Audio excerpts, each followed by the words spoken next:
to do. So we thank you, and thank you, Barbara. The Lord is good today, isn't he? And so I thank the Lord today for this blessing. Like Gwinnetta said, this will be my last time speaking, because I usually just speak for either Mother's Day or WM Day or something like that. And so I'm excited about to be able to speak something that the Lord has touched my heart with today. And I want to thank John. I asked him to sing that song, and I thought it was so appropriate and so beautiful, and thank you, worship team. I appreciate it.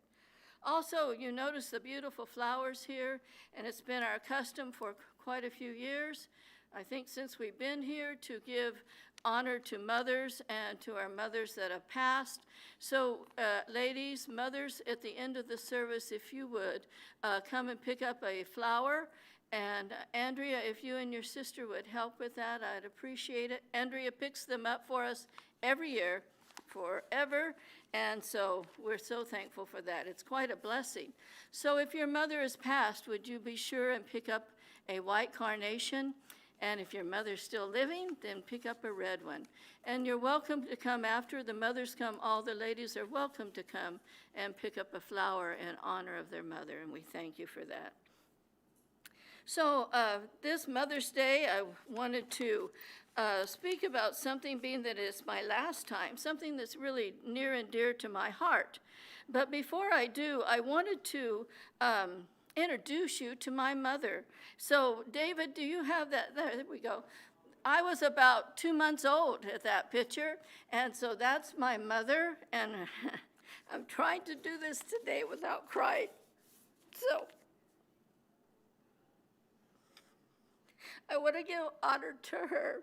Her name was Virginia Dare McCraw Hoyle, and she was a great woman.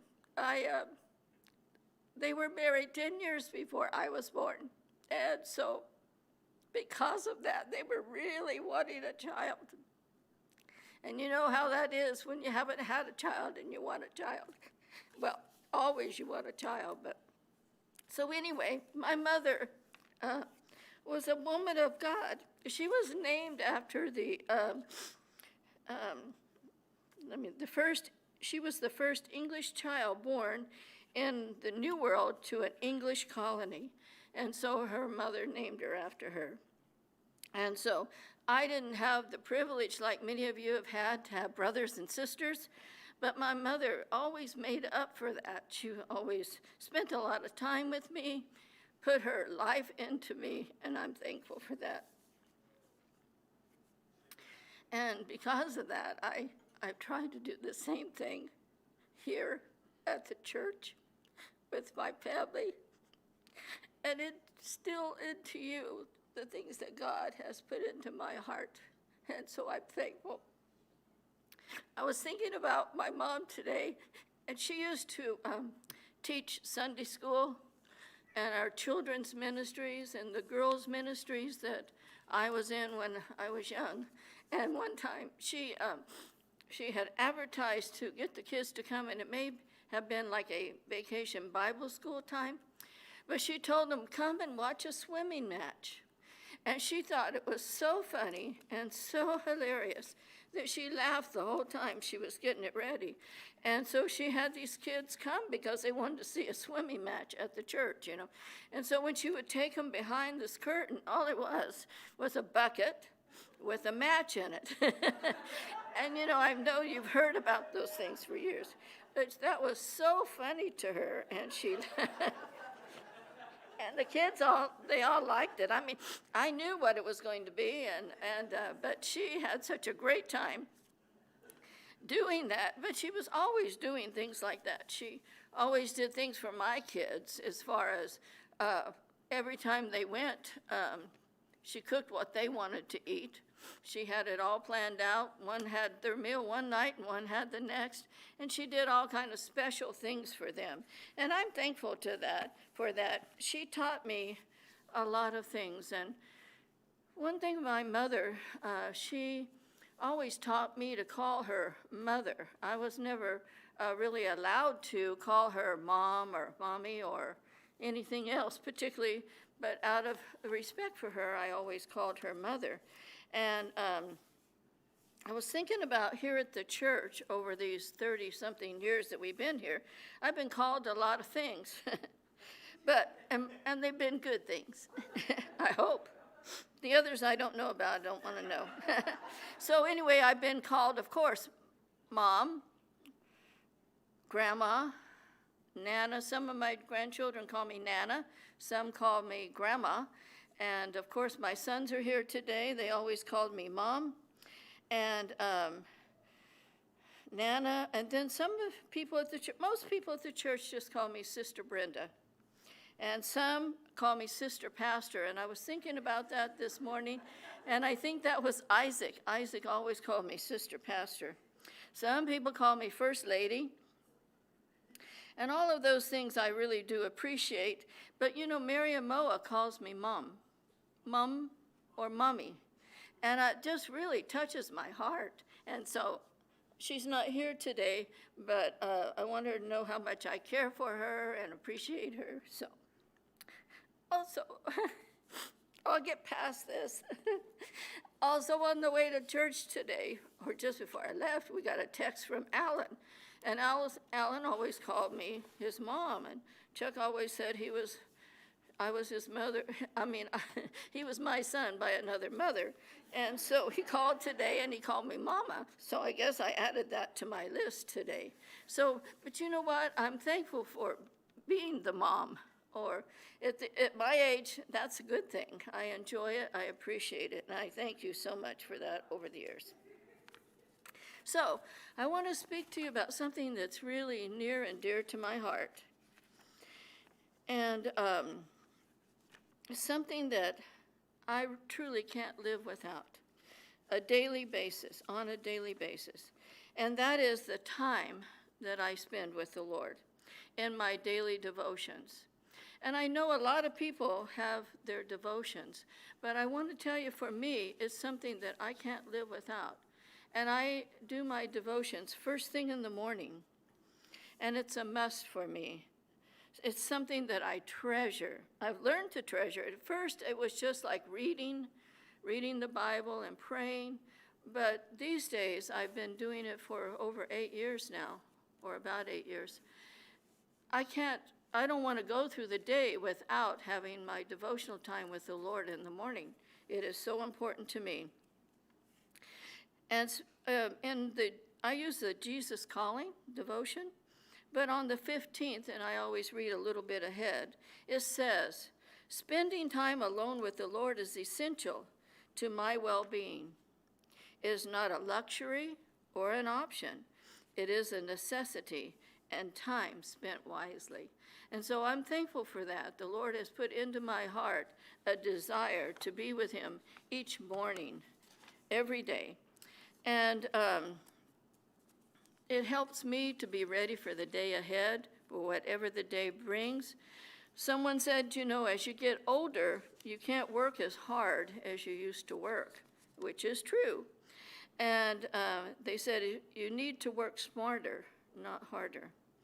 But I found that when I spend my first hour of the morning, or my first time in the morning with the Lord, that makes my day easier, and I'm able to do what I need to do by spending time in the presence of the Lord. I'll be speaking about time today, and I listed it like this: time treasured. Time invested multiplies and elevates, it lifts up. Sometimes we become bound by time. I don't know if that's ever been a situation for you, but I recalled as I began to prepare this message today about when I was 5 years old, when I was in 5th grade, and David is showing you a picture of when I was in 6th grade. And I'm sure you can tell I'm the one second from the left. And but when I went into 5th grade, we had everything was great at my school, and I had a substitute teacher one day. And I know we have teachers here and substitute teachers. But when I went into school that day, life had been pretty simple. You know, you went to school, you had class, you had recess, you had lunch, you had class, and you went home. Nothing too difficult. But when I went into the 5th grade that day, this teacher told us that she was getting us ready for 6th grade. And when you're a 5th grader, 6th grade seems so major, and junior high school and all those things, that she was getting us ready for those days. And when she did that, she had on the board written our whole day laid out in 15 to 30 minute segments. So when we got there, we had 15 minutes to do a certain thing, and then a few minutes later, 30 minutes, we had do a lesson, do a recess. Even our free time wasn't free any longer. She had put it into the time schedule. So on the board was just lines of times and what we had to do for that day. And for me, that just seemed overwhelming, being in 5th grade. That changed my life. And I feel that I became kind of bound by time. There was time restrictions on everything that I did. And 6th grade wasn't too bad, but when I went to junior high school, it was hard because you're in a new school and a new place and new people, and trying to find where your class was, and you only had a few minutes to find it, was just hard for me. And I think that I became bound by having to do certain things in a certain time. But you know what? Time is important to God. He knew that we could only handle 24 hours a day, but his time is unlimited. You know what? We need to learn to be able to let him direct our time and not try to do everything on our own schedule and in our own way. If you're bound by time, you know, God has perfect timing. And if we're not careful, we become bound so much that we only do exactly what we want to do in a certain period of time in our schedule, and we leave God's will for us out of that. But I found that by sitting in the presence of the Lord first thing in the morning, that it sets my day or sets my schedule or my time, or how things are going to happen for me the rest of the day. You know, I sit in time with the Lord in devotion and in prayer, and I sit very comfortably, I have to admit. I remember one time Betty used to, when she would do her prayer time and her devotion time to the Lord, she would be on her knees beside the bed. And I knew that wasn't easy for her, because getting up and down with her knees as bad as they are, but she gave that time to the Lord. And I always am very comfortable. I have to say, I have a nice chair and a nice house, and I always have my coffee, but it's my time then to just be able to spend with the Lord.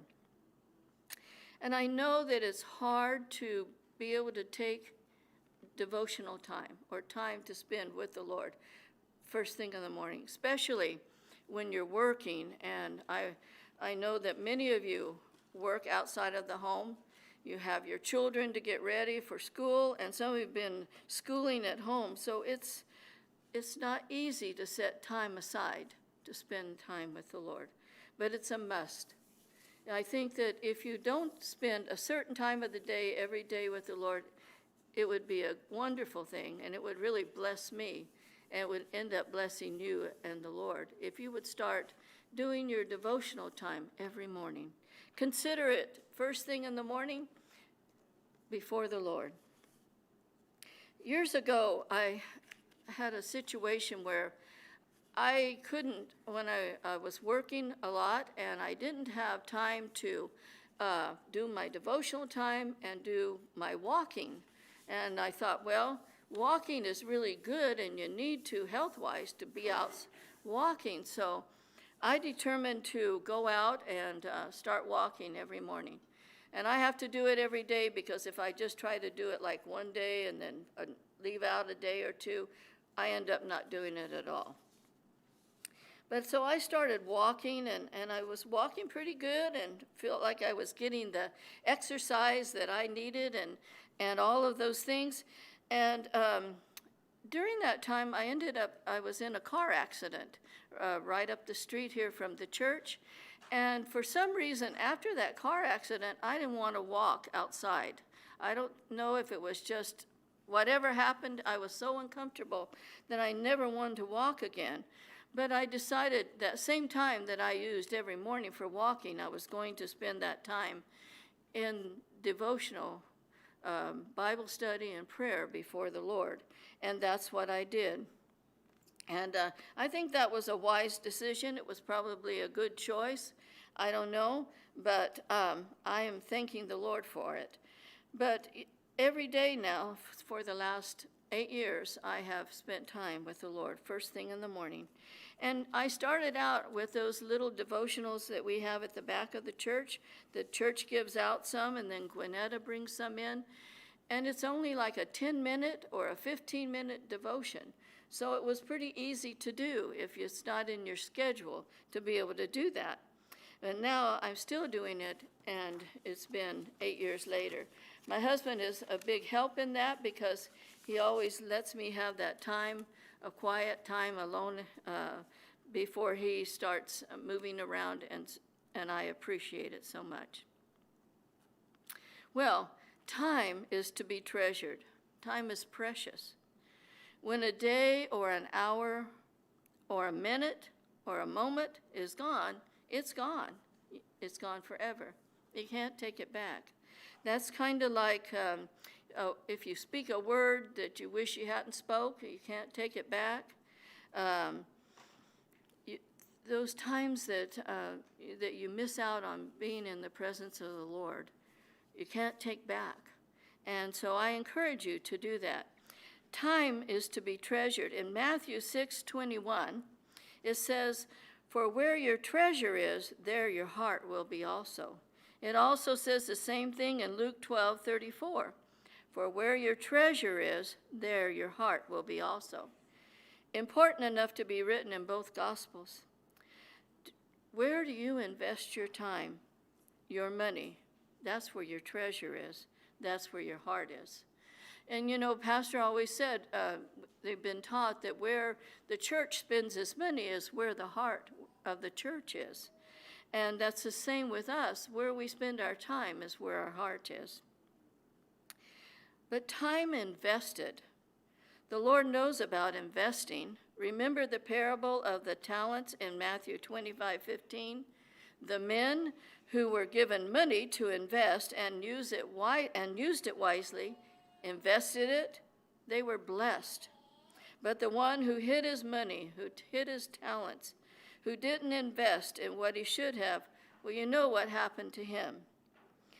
So your time invested before the Lord is never wasted. Sometimes, you know, you think, well, I need to be doing something else at this time, but that time before the Lord is never wasted.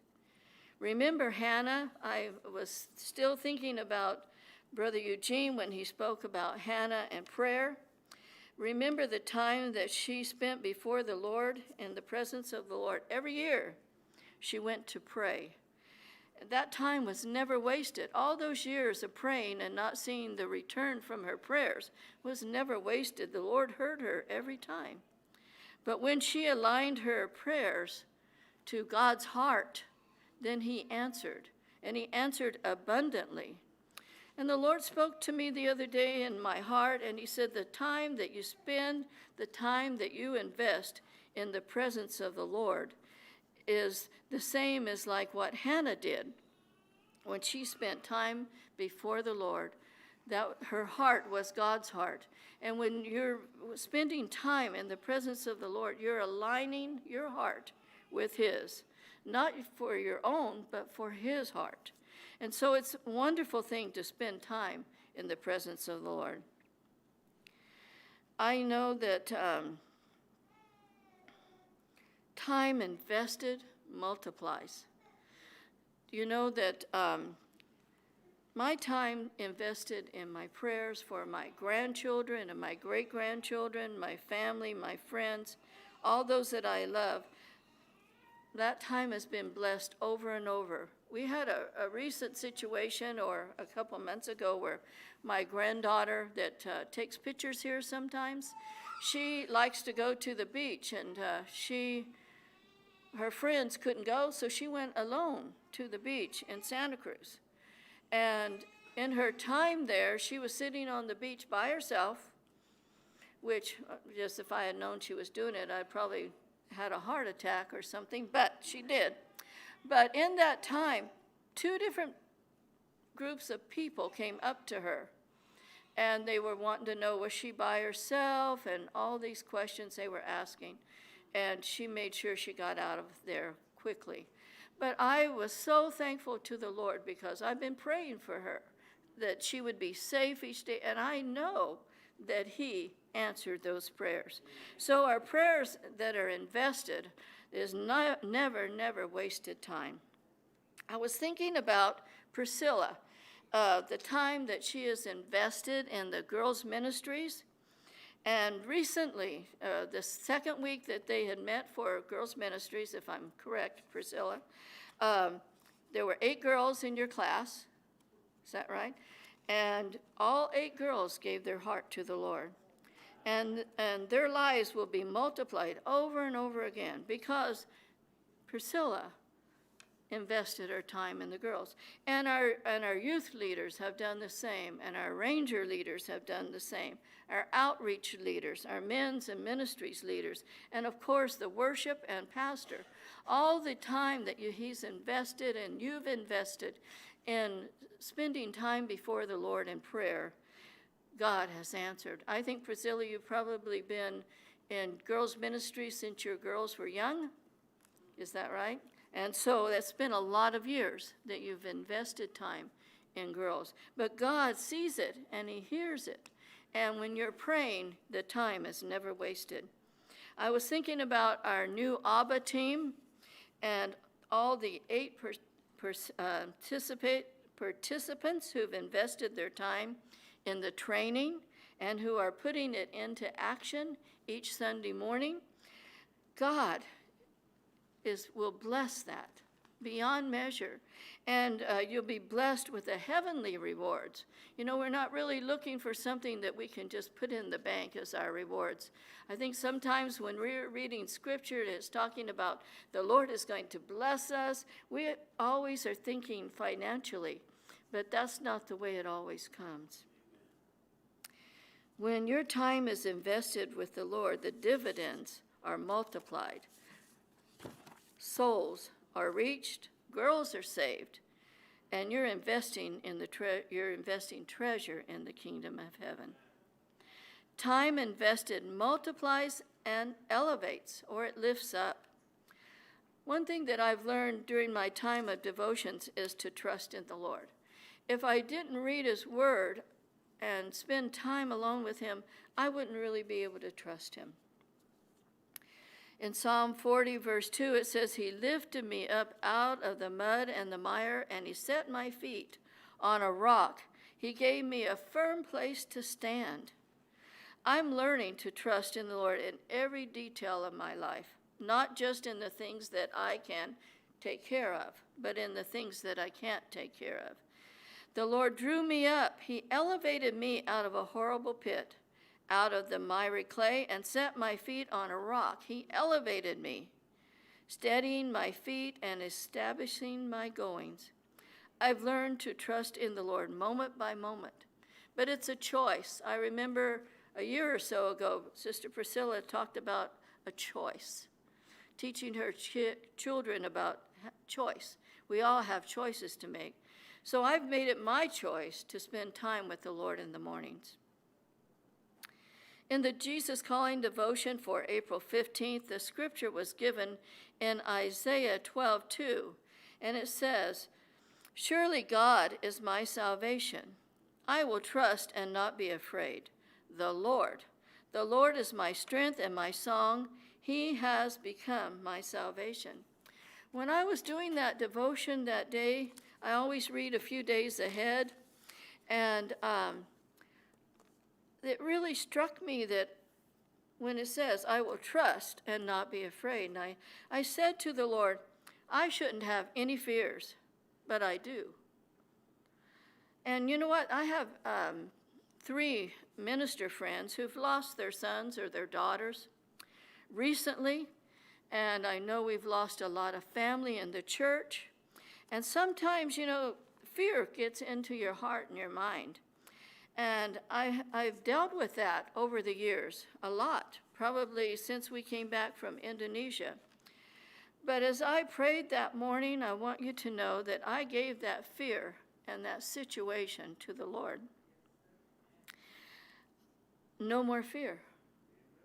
I'm really and seriously speaking, I know I've dealt with this before, but I felt an immediate release because I trusted his word.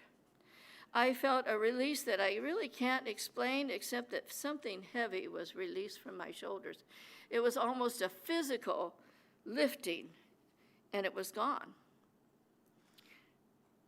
Many of you know what I'm talking about. You've had situations where things that have happened to you in your life cause fear in your life. And the devil, the enemy, knows that that is a fear for you. And he will bring it up every time he can, and any situation that he can. In James 1:8 in the Message Bible says that sometimes we worry our prayers. And I think sometimes I was praying for my family and situations out of worry and being afraid, opposed to trusting in the Lord. And that day, I have to say my fears were gone. I felt totally different. I didn't even speak with Pastor about it. But that day as I headed to the church, when we've moved to Ripon, and when you leave our area of Ripon, you have to go down a really quite an incline to get to the freeway, and it's a drop right off to the side. Well, I know I could jump out of an airplane, but to go to make that turn and have that road go down right there every day, it would just make me kind of wheezy, and I had fear of going that way. And so that morning when I headed to work, I turned there and no fear. And I really didn't quite realize it until when we turn off and we go a back way into Patterson. It's a really nice drive, but as you're making this big turn and people are going kind of fast in that area, there's a pole right next to the road. It's not off, 3 feet. It's like 2 feet, maybe, or seems like less. But when you come around, you're facing that pole, and I thought, oh my goodness, I have always got to be really careful not to hit that pole because it's going to kill me, and it caused me to have fear. Well, that day when I left, I went down the freeway and I turned that pole, and I realized I had no fear at all, and I haven't to this day. And when I go down that way, it's like I realize I have no fear. Every day when I drive down that thing, I have no fear. And so I'm thanking the Lord for that he really lifted me up out of that fear. And I know sometimes when we've had physical situations in our life, and I have a friend that years ago, a pastor's wife, she had cancer, breast cancer, and she'd had several surgeries, and she hasn't had any cancer for 15 or 20 years now. But for a long time, she was always so afraid, and I can understand that. I would probably be that same way. When she would have to go for her test, she would always be afraid. But there is a place that we can trust the Lord for that. And I really do treasure the time that I spend with the Lord, because that time invested multiplies, and it elevates, and it lifts us up. In the preparation today, the Lord put before me a question, and I'm not very good about answering personal questions. It's not when we do our Bible studies and they always ask for your personal feelings on that. I never fill them out because it's not an area that is comfortable for me. But the Lord said to me, how has an everyday devotional time spent with the Lord changed my life? So I do say without a doubt, I have fallen in love with Jesus all over again. That's why I thank for the song. And as I was coming to church today, I thought, you know what? We have to fall in love with Jesus every day. Every day. So you need to make it a point. Say to yourself, I'm falling in love with Jesus every day. Sometimes we forget that we love him. Secondly, I learned to trust the Lord with my day-to-day, with my eternity, and with every day in between. My third answer to that was that I've learned when to draw near to him. I should say that again. I've learned that when I draw near to him, he'll draw near to me. And each morning when I sit in his presence, I draw near to him, and he draws near to me. And in James it says in chapter 4, verse 7 and 8, submit yourselves then to God. Resist the devil, and he will flee from you. Come near to God, and he will come near to you. I remember one time we were studying this particular verse in our women's Bible study, and we were saying, submit yourself then to God and resist the devil, and he will flee. And that's as far as we went. And I remember Renee saying, remember, come near to God, and he'll come near to you. And in that process, you need to make sure that your life is acceptable and pure and clean before him. I've also learned that I don't ever want to live a single moment out of his presence. I need to bring my life into subjection to him. I need to purify my heart each day. I treasure my devotional time. I have invested my life into it, and as long as I'm in his presence, I appreciate it so much. How you spend your time is up to you. What works best for you if you'll take time for your devotions? This is for men, women, young people. I was thinking this morning how important it would be for young people to spend time with the Lord each morning to direct their lives. I think their lives would take such a different change as they start to make life decisions. I spend my time in prayer and in praise, written and verbal. I read the devotions and the Bible verses, and I try to memorize as much as I can. I also, for the last couple of years, have been writing my prayers. I found that if I get down on my knees and begin to try and pray, my mind has a million distractions of things that I need to do. But if I'm sitting and I'm writing my prayers unto the Lord, I don't get tired, my mind doesn't waver, I stick with what I'm saying, and I can go back and reread what I have prayed to the Lord and see how he answers my prayers. I've been trying to memorize where the verses are found. For many years I could remember verses, but I didn't know where they were. And so I've been trying to make an effort to memorize as much as I can, but memorize where they were. I also spend time praying, and I'm truly personal with the Lord and honest with him. I can write my true feelings to him. He isn't discouraged by what I say. He isn't tired of what I say. And I give praise in word and in song and in the Spirit. I make sure I pray every day in tongues, in the Spirit. It's important. Pastor always has a great devotional reading that he does and that he has encouraged the church to do, and I don't know the name of it at this moment, but he always has devotional readings if you'd like to speak with Pastor about it. But I think it's something that for me, in my life, I cannot live without. So, I think I read this before. Finally, in the Jesus Calling devotion for the 15th, which really has touched my heart, spending time alone with the Lord is essential to my well-being. To me, it would be to you as well. It's not a luxury or an option, but it's a necessity. Thank you.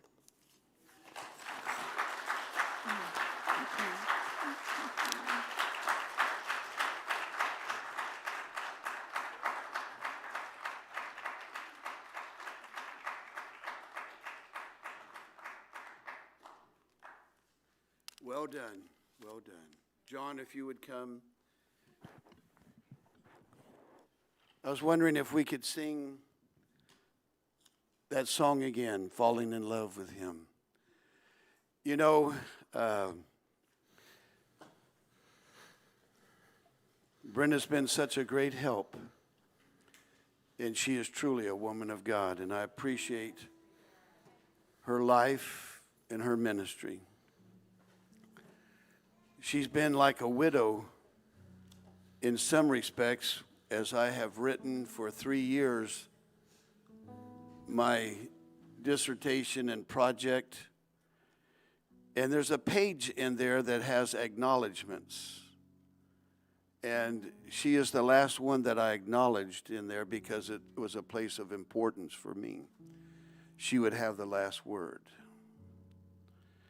And I quoted from the Message Bible. Solomon was speaking in reference to the woman of God. And he said, give her everything she deserves. Festoon her life with praises. Now, for those of you that are not drapery persons, you don't even know what a festoon is. But it is a drapery treatment, and I am a drapery professional. And I have a contractor's license in window covering, and I know what a festoon is. It's a drapery. So let me read that again. Give her everything she deserves, because here's how I wrote it in my acknowledgement. Give her everything she deserves and drape her life with praises. Brenda, today you deserve honor and praise, and we drape you with that praise today. Will you do that again?